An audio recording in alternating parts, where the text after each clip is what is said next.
Hi అండి, అందరికీ నమస్తే. చికెన్ ములంకాడలతో కర్రీ చేసుకుందాము.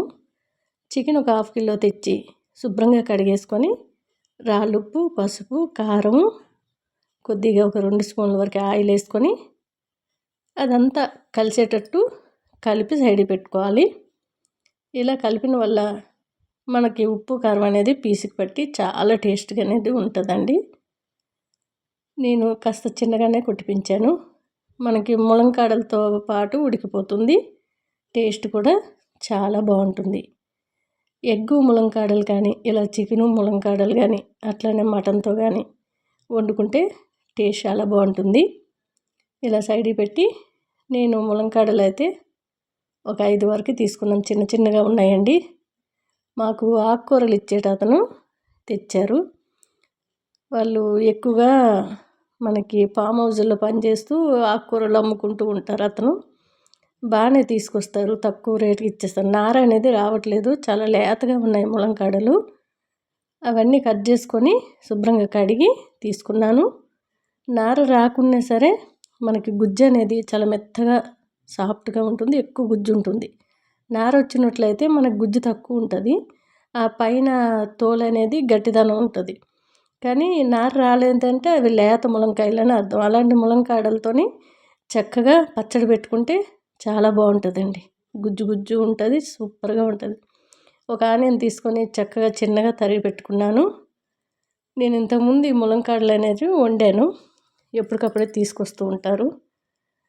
అవి చిన్నగా ఉన్నా సరే ఒక 7-8 ఇచ్చేస్తారు. 20 రూపాయలు ఇస్తాను, ఒక 7-8 వరకు ఇచ్చేస్తారు. నేను ఎప్పుడు కూడా కూరగాయల దగ్గర బేరం అనేది ఆడనండి.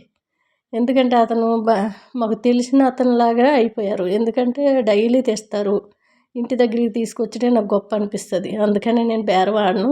మిక్సీ జార్లో అల్లం, వెల్లుల్లి, ధనియాలు, జీలకర్ర, ఆవాలు, లవంగ, దాల్చిన చెక్క, యాలక్కాయలు వేసి ఒక్క రౌండ్ తిరిగిన తర్వాత మనకి ఒక 2 టమాటాలు వేసి మెత్తగా పేస్ట్ చేసుకోవాలి. మనకు ఉల్లిగడ్డ అంతా కూడా వేగింది కాబట్టి సైడ్కి పెట్టుకున్న ఈ చికెన్ అంతా కూడా వేసి దీంట్లో వాటర్ అంతా కూడా పోయే వరకు మనం మూత పెట్టుకొని మధ్య మధ్యలో కలుపుతూ వేపుకోవాలి. చూసారు కదా, మనకి ఆయిల్ అంతా పైకి వచ్చింది.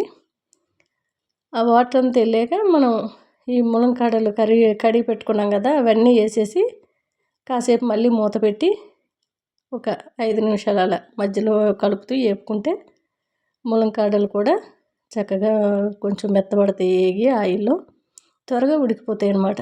ఏవైనా సరే ఆయిల్లో కాసేపు వేపితే మనం వాటర్ పోసి కాసేపు ఉడికించగానే త్వరగా ఉడికిపోతుంది. మనకి మసాలా అంతా కూడా వేసేసి, ఈ మసాలాని మేము పచ్చి మసాలా అంటామండి, అన్నీ పచ్చివే వేసుకుంటాం కాబట్టి టేస్ట్ చాలా బాగుంటుంది. కాసేపు ఇలా మొత్తం మసాలా వేసి కలిపేసి మనకి వాటర్ అనేది కొంచెం ములిగే వరకు యాడ్ చేసుకొని మూత పెట్టి మధ్య మధ్యలో కలుపుతూ ఉడికించుకోవడమేనండి. చాలా బాగుంటుంది. ఈ కర్రీ రైస్లోకైనా బాగుంటుంది, కొర్రలైనా బాగుంటుంది, రోటీ అయినా బాగుంటుంది. రాగి ముద్ద అయితే ఇంకా చెప్పనవసరం లేదు. నాన్ వెజ్ అయినా ములంకాడలతో గ్రేవీతోనైనా మనకి రాగి ముద్ద అనేది టేస్ట్ బాగుంటుంది. చూసారు కదా, మనకు కర్రీ రెడీ అయిపోయింది. కొద్దిగా కొత్తిమీర వేసి సైడ్కి దించేసుకున్నవి. చూసారు కదా, ఇలా ఒత్తితేనే మెత్తగా ఇరిగిపోతుంది, అంత మెత్తగా ఉడికింది. త్వరగా ఉడుకుతుందండి ములంకాడలు అనేటివి. మళ్ళీ నేను నార కూడా తీయలేదు, అట్లా గుజ్జు ఎక్కువగా ఉండి మెత్తగా సాఫ్ట్గా ఉంటాయండి. ఇలా నాకు ఆకుకూరలు కూడా ఎక్కువగా తీసుకొస్తారు కాబట్టి నేను ఎక్కువగా తీసుకుంటాను. చాలా టేస్ట్గా ఉంటాయి ఆకుకూరలు కూడా.